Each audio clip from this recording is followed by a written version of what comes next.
South of Midnight is a video game by Compulsion Games, the creator of 2013's Contrast and 2016's crowdfunded We Happy Few. Since then, Compulsion Games has been acquired by Xbox, who are legally requiring me to say that Xbox have provided the code for this game. This review is also not sponsored and all opinions are entirely my own after beating the game, and despite Compulsion now being a subsidiary of Xbox, the vibe you get is that this game is another $40 AA game that Xbox kind of went hands off with, kind of like Hi-Fi Rush in 2023. And yes, you heard that right. $40. For $40, you get an action adventure with a lot of platformer elements that are reminiscent of that Xbox 360 vibe that you can easily beat in about a weekend. In the story, you'll play as Hazel Flood, a young adult woman that loses her mother and their home after a bad storm in the Deep South. I don't know where, but I've been to Louisiana once, and let me tell you, it wasn't fun. Hazel sets out to find her mom, and discovers some interesting powers along the way, and also meets a lot of characters from Southern folklore while she's at it. That's all I'll tell you for now, so without getting into spoilers, let me tell you about the things I loved, and maybe didn't love so much about South of Midnight, so you can come to your own conclusion. So let me start with the obvious, and say that this game is a treat to look at, and not in the way that Avowed used super saturated realism, but rather in a way that everything in this game is modeled and scaled in a way that conveys this feeling of awe and wonder, almost like a fairy tale book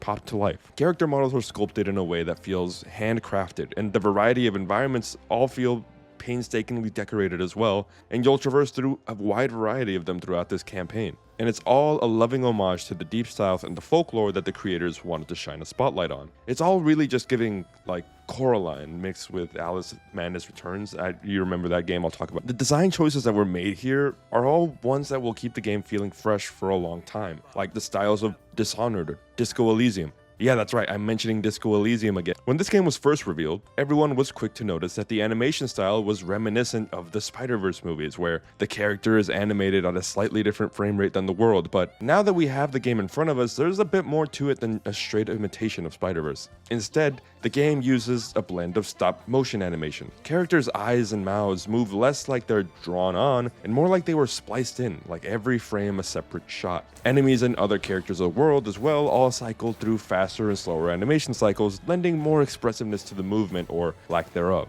It's a detail that you can turn off if you prefer a smoother gameplay experience, but otherwise there's no reason to, unless you just really hate art for some reason, you monster. Another thing I can't help but comment on is the overall game feel. Hazel controls really smooth, and moving along the world is kind of like moving along an old GameCube platformer or just those old Xbox 360 action games, but I mean that in the best way possible. Again, it reminds me a lot of 2011's Alice Madness Returns, a cult classic game that if you haven't played, why? I can't help but feeling that in connecting to that nostalgia, it helps to elevate the fantasy that the game sets out to sell. Jumping around feels fun, and running around doesn't feel like I'm watching Kratos or Joel from The Last of Us lumber around for the sake of realism. It just feels like playing a video game. Like many games of the time, you'll largely go through a linear set of missions, engaging in combat arenas to progress a story, and occasionally searching for XP sort of items that will let you progress towards your skill tree, or should I call it a skill line? It's pretty straightforward, but we'll get to that. This is a real take it or leave it part of the gameplay loop. Yes, you can blast through the game, only doing what you have to do and thus shortening your experience, or you can really take the time to look for these upgrade points and explore the carefully designed environment with little pieces of lore and stories sprinkled around. But this bleeds into the parts of the game that I didn't love. See, for all the things it does well, it's hard to ignore some of the things that this game doesn't do the best. I'm mostly talking about the combat, the skill tree, and at some points the writing, but I have to put a really big asterisk next to the writing, and let me start there.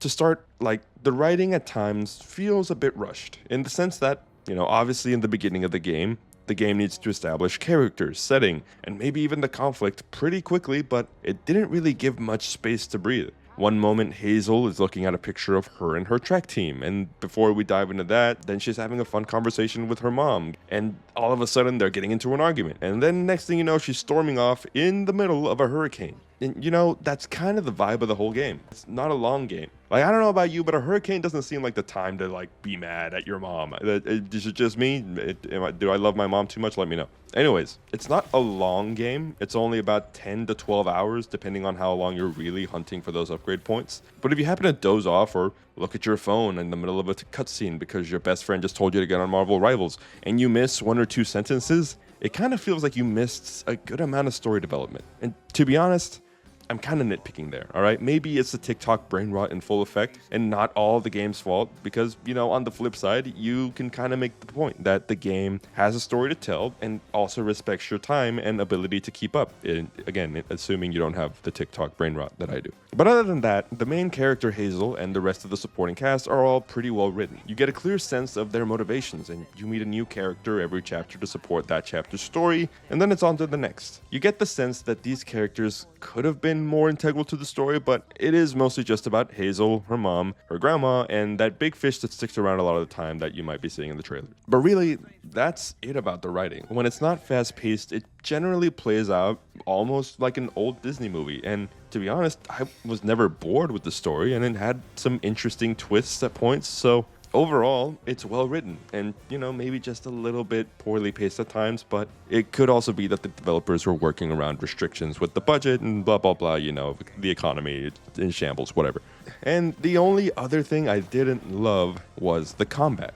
It feels fresh and funky-ish when you kind of start out. And again, that's kind of like an old Xbox 360 game where it's got elements of button mashing and the occasional dodge, but it never goes too far out of that realm. You do get new abilities over time, and the game does introduce new enemy types to keep things semi-fresh, but you do end up mostly fighting the same 3 enemies in most encounters, and one of them's not even an enemy. It's like a hive thing. Anyways, the abilities are also really straightforward. You get a stun, a pull, a push, and a sort of mind control thing with another character, but those all go on cooldown once used, and after that, it kind of becomes button mashing again. And I say this all because after a few hours, it does feel a little repetitive, and there's just something about it that doesn't fully click. And mind you, I did all the grinding, right, quote unquote, to level up my skills, and still nothing really ever clicked fully. It only got really bad at the final boss fight where I was fully kitted out, and I died twice because the enemies were just insta-locking me, or their timing was just off, and it was hard to tell when they were going to attack, and